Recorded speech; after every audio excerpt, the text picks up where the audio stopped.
കരാറിൽ ഏറ്റവും ആശങ്ക സൃഷ്ടിക്കുന്ന ക്ലോസ് എന്ന് പറയുന്നതാണ് താങ്കൾ ഇപ്പോൾ സൂചിപ്പിച്ചു നിർത്തിയത്. ഏതെങ്കിലും ഒരു രാജ്യത്തിനെതിരെയുള്ള കടന്നാക്രമണം എന്നത് ഇരു രാജ്യങ്ങൾക്കുമെതിരായ ആക്രമണം എന്ന് കണക്കാക്കും. അതനുസരിച്ചുള്ള പ്രതിരോധം ഉണ്ടാകും എന്നതാണ്. നമുക്കൊപ്പം ഈ ഘട്ടത്തിൽ ശ്രീ പി ജെ വിൻസെന്റ് കൂടി ചേരുകയാണ്. ശ്രീ പി ജെ വിൻസെന്റ്, ഇന്ത്യയെ ആശങ്കപ്പെടുത്തുന്നതും അതുതന്നെയാണ്. ഏതെങ്കിലും ഒരു രാജ്യത്തിനെതിരായ ആക്രമണം ഉണ്ടായാൽ അത് ഇരു രാഷ്ട്രങ്ങൾക്കുമെതിരായ ആക്രമണമായി കണക്കാക്കും. ഇന്ത്യയും പാകിസ്ഥാനും തമ്മിൽ നമുക്കറിയാം മുൻപെങ്ങും ഇല്ലാത്ത തരത്തിലുള്ള അസ്വാരസ്യങ്ങൾ നിലനിൽക്കുകയാണ്. ഇന്ത്യ ശക്തമായ മറുപടി കൊടുത്തിരിക്കുന്നു. മാത്രവുമല്ല, ഇന്ത്യ കൊടുത്തിരിക്കുന്ന വാണിംഗ് എന്നത് ഏതെങ്കിലും തരത്തിലുള്ള ഭീകരപ്രവർത്തനം യുദ്ധപ്രഖ്യാപനമായി കാണുമെന്നതാണ്. നമുക്കറിയാം ഇപ്പോഴും പ്രകോപനം പല വിധത്തിൽ പാകിസ്ഥാന്റെ ഭാഗത്തു നിന്നും ഉണ്ടാകുന്നു. പാകിസ്ഥാന്റെ മന്ത്രിമാർ ഉൾപ്പെടെയുള്ളവർ അത്തരം പ്രകോപനപരമായ പ്രസ്താവനകൾ തുടർന്നു വരികയാണ്. ആ ഒരു സാഹചര്യത്തിൽ നമ്മൾ എത്രമാത്രം ആശങ്കയോട് കൂടി കാണണം? ഇന്ത്യ പാകിസ്ഥാൻ യുദ്ധമുണ്ടായാൽ സൗദി ഇടപെടുന്ന സാഹചര്യം സൃഷ്ടിക്കപ്പെടുമോ? ഇത് ഇന്ത്യയെ സംബന്ധിച്ചിടത്തോളം തീർച്ചയായിട്ടും ഒരു സംഘർഷാത്മകമായ സാഹചര്യം സൃഷ്ടിക്കുന്ന ഒന്നാണ്. കാരണം ഇന്ത്യ പാക് ബന്ധം ഇപ്പോഴും സംഘർഷാത്മകമായിട്ട് തുടരുകയാണ്. ഏറ്റവും അവസാനം ക്രിക്കറ്റ് കളിക്കുന്ന സന്ദർഭത്തിൽ കൈകൊടുക്കാൻ പോലും പറ്റാത്ത വിധത്തിലുള്ള ഒരു പ്രശ്നം ഇരു രാജ്യങ്ങളും തമ്മിൽ നിലനിൽക്കുന്നുണ്ട്.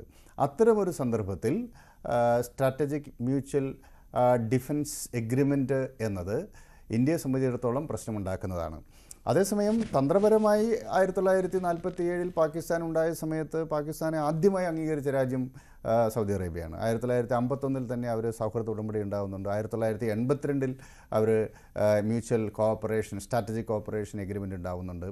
ഇപ്പോൾ തന്നെ ഒരു സൗദി അറേബ്യയിലെ ഒരു വലിയ ശതമാനം കമാൻഡോകളെ പരിശീലിപ്പിക്കുന്നതും അവർക്ക് മിലിറ്ററി ട്രെയിനിങ് നൽകുന്നതുമൊക്കെ പാക് മിലിറ്ററിയാണ്. അത്തരത്തിൽ അവർ തമ്മിലൊരു സഹകരണം നിലനിൽക്കുന്നുണ്ട്. പാകിസ്ഥാനും ഇത് ആദ്യമാണ്. ശീതയുദ്ധകാലത്ത് സെൻട്രൽ ട്രീറ്റി ഓർഗനൈസേഷൻ 1955 ബാഗ്ദാദ് പാക്റ്റിൻ്റെ അടിസ്ഥാനത്തിൽ രൂപപ്പെട്ടു. അതിൽ പാകിസ്ഥാൻ അംഗമായിരുന്നു. Turkey, Iran, Iraq, Pakistan, UK, US ഒക്കെ ചേർന്നിട്ടുണ്ടാക്കിയ ഒരു സഖ്യമാണ്. അത്തരമൊരു സൈനിക സഖ്യത്തിന് ശേഷം ആദ്യമായിട്ടാണ് പാകിസ്ഥാൻ ഇത്തരത്തിലൊരു മ്യൂച്വൽ ഡിഫൻസ് പാക്റ്റിൽ അംഗമാകുന്നത്. അമേരിക്കയുമായി തന്ത്രപരമായിട്ടും സൈനികമായിട്ടും സമ്പൂർണ്ണമായ സഹകരണം നിലനിൽക്കുന്ന സമയത്തും പരസ്പരം ഇത്തരത്തിൽ ഒരു എഗ്രിമെൻ്റ് പാകിസ്ഥാൻ ഉണ്ടായിരുന്നില്ല.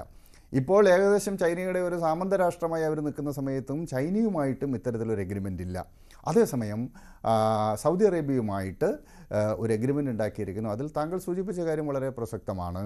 ഇരു രാജ്യങ്ങളും ഈ എഗ്രിമെൻറ്റിൽ ഏർപ്പെടുക വഴി ഏതെങ്കിലും ഒരു രാജ്യം ആക്രമിക്കപ്പെട്ടാൽ ഇരു രാജ്യങ്ങൾക്കുമെതിരെയുള്ള ആക്രമണമായി കണക്കാക്കും എന്ന ക്ലോസ് ഇന്ത്യക്ക് പ്രതിസന്ധി സൃഷ്ടിക്കുന്നതാണ്. രണ്ടാമത്തെ പ്രശ്നം ന്യൂക്ലിയർ ആംസ് ആണ്. ഇപ്പം ഒരു സ്ട്രാറ്റജിസ്റ്റിൻ്റെ ഒരു സ്റ്റേറ്റ്മെൻറ്റ് കോട്ട് ചെയ്ത് ഇപ്പം മീഡിയയിൽ വരുന്നത്, ഞങ്ങൾക്ക് ആണവായുധം വേണമെങ്കിൽ ആണവ സാങ്കേതികവിദ്യ ട്രാൻസ്ഫർ ചെയ്യേണ്ട ആവശ്യമില്ല, പാകിസ്ഥാനിൽ നിന്ന് ബോംബ് തന്നെ വാങ്ങിച്ചാൽ മതിയല്ലോ എന്നാണ്. അപ്പം ഒരു ആൾട്ടർനേറ്റീവ് എനർജി സോഴ്സ് എന്ന നിലയ്ക്ക് സമാധാനപരമായ ആവശ്യങ്ങൾക്ക് ഈ ആണവോർജ്ജം ഉപയോഗിക്കാനുള്ള താല്പര്യം, യുറേനിയം സമ്പുഷ്ടീകരിക്കാൻ വേണ്ടിയിട്ടുള്ള പ്ലാന്റുകൾ തുടങ്ങാനുള്ള താല്പര്യം ഒക്കെ സൗദി അറേബ്യയ്ക്കുണ്ട്. അത്തരത്തിലൊരു സ്ട്രാറ്റജിക് ആയിട്ടുള്ള ഒരു ബന്ധം സൗദി അറേബ്യയും പാകിസ്ഥാനും ഈ സാഹചര്യത്തിൽ രൂപപ്പെട്ടു വരാൻ താല്പര്യമുണ്ട്. അപ്പോൾ അതുകൊണ്ട് nuclear factor Saudi Arabia Pakistan ബന്ധത്തിൽ വളരെ പ്രധാനപ്പെട്ടതാണ്. ഇത്തരം സംഗതികളൊക്കെ നിലനിൽക്കെ തന്നെ പെട്ടെന്നുണ്ടായ ഒരു ട്രിഗർ ഫാക്ടർ എന്ന് പറയുന്നത് ഇസ്രായേലിൻ്റെ ദോഹ ആക്രമണമാണ്. അപ്പോൾ സൗദി അറേബ്യ അടക്കമുള്ള GCC രാജ്യങ്ങൾ, ഗൾഫ് കോർപ്പറേഷൻ കൺട്രീസ്, അവർക്ക് മിലിറ്ററി പ്രൊട്ടക്ഷൻ നൽകുന്നത് അമേരിക്കയാണ്. അമേരിക്കയുടെ ആ മിലിറ്ററി കവറേജ് സമ്പൂർണ്ണമല്ല എന്ന തിരിച്ചറിവാണ് ദോഹയിൽ സെപ്റ്റംബർ 9 ഉണ്ടായിട്ടുള്ള ഇസ്രായേൽ ആക്രമണം നൽകുന്ന സൂചന.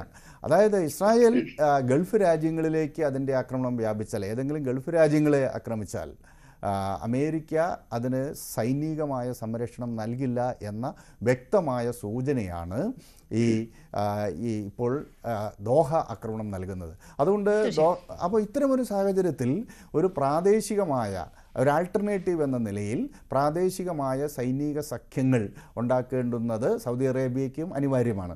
സൗദി അറേബ്യ ആകട്ടെ തെക്ക് ഭാഗത്ത് ജിസാൻ പ്രോവിൻസ് ബേസ് ചെയ്തിട്ട് ഹൂത്തികളുടെ ഉയർപ്പോടുകൂടി അവർ നാഷണൽ ഇൻറ്റിഗ്രേഷൻ, സൗദിയുടെ നാഷണൽ ഇൻറ്റിഗ്രേഷൻ അടക്കം അപകടത്തിലാവുന്ന സാഹചര്യം ഇവിടെ നിലനിൽക്കുകയാണ്.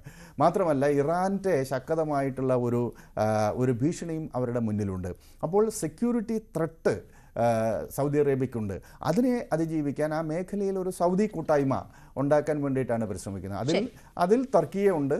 പിന്നെ മറ്റൊന്ന് ഒരു റിലയബിൾ പാർട്ട്ണർ എന്ന് പറയുന്നത് പാകിസ്ഥാനാണ്. അപ്പോൾ ഇത്തരം ഘടകങ്ങൾ കൂടി ഇപ്പോൾ ഈ എഗ്രിമെൻറ്റിലേക്ക് നയിച്ചിട്ടുണ്ട്. ഇന്ത്യക്ക് അത് തന്ത്രപരമായി പ്രതിസന്ധി ഉണ്ടാക്കുന്ന ഒരു കരാർ തന്നെയാണിത്. തീർച്ചയായും പ്രതിസന്ധി ഉണ്ടാക്കുമെന്ന് തന്നെയാണ് താങ്കളുടെ നിരീക്ഷണം. ഞാൻ താങ്കളിലേക്ക് തിരിച്ചെത്താം.